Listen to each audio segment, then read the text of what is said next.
Why do we dress the way we do? What's our trademark style that others recognize us by? Perhaps clothes, music, or electronics, or gaming? To what effect do those things we purchase define who we are?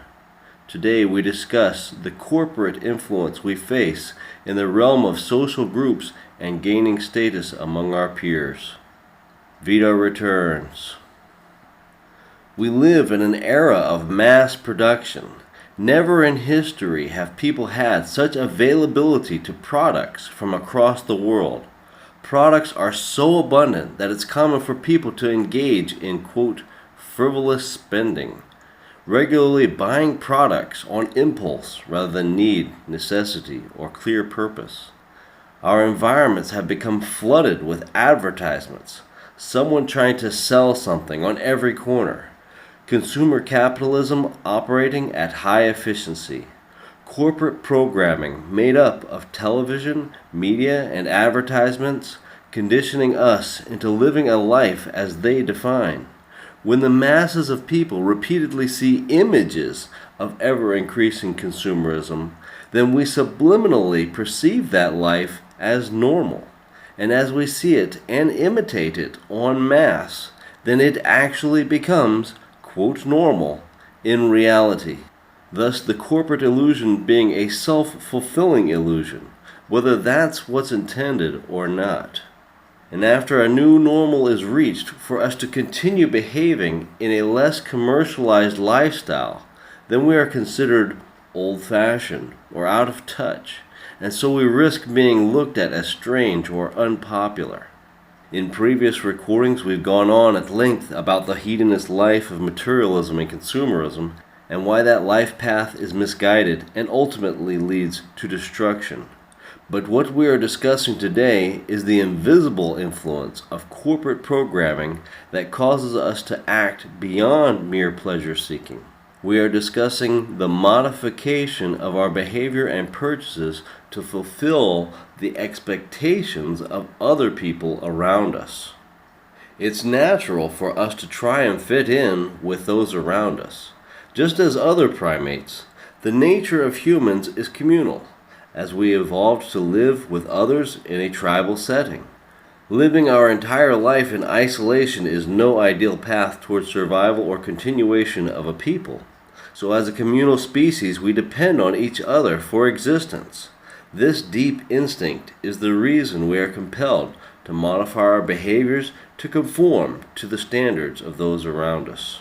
But what happens when we work to fit in with those around us, yet the expectations of those around us have been altered by commercial influences?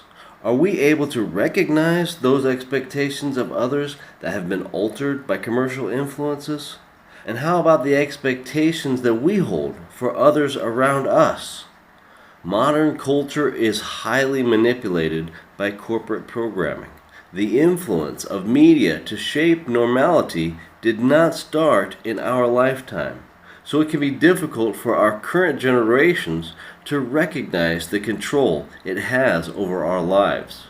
With each generation, we become more entrenched in it. But is this normal?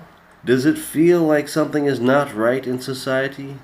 Yet if we have never known what customs were like in earlier times, and we only know the life we've lived, then how can we think of it as anything but normal? Perhaps there's something wrong with, quote, normal. The most direct way for us to begin to understand the control it has over our life is to exit. Exit the life of commercial influence for a while. Disconnect from commercialism. Take a leave of absence and live alone out in the wilderness for some time. We should bring as few items as possible and spend some days by ourselves in the environment of our ancestors. Take some time to meditate. Eat dinner cooked over a fire, and sleep connected to the earth under a starlit sky. Experience the world without any expectations of other people. Are there behaviors we are doing that don't make any sense? When we let ourselves free, then are we worried about the style of our shirt or our shoes? Or our hairstyle? Does it need to be gelled? Do we feel the urge to take a selfie or a picture of our food?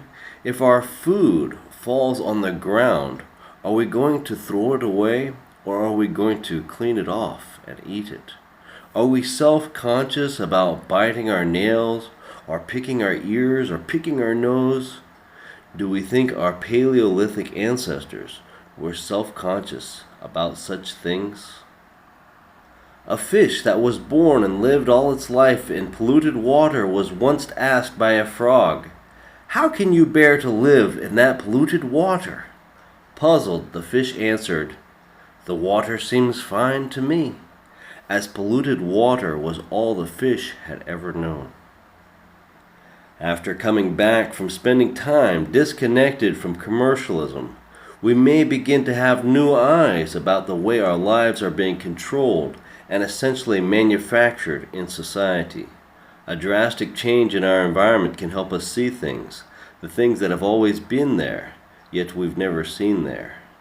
Who are we trying to impress? Do we identify with the products and brands we purchase from? Do I consider myself a Nike or Adidas person? Am I a Honda, or perhaps a Ford, or a Bugatti?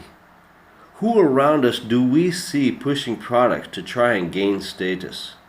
Do we allow our minds to be controlled by media and manufactured products?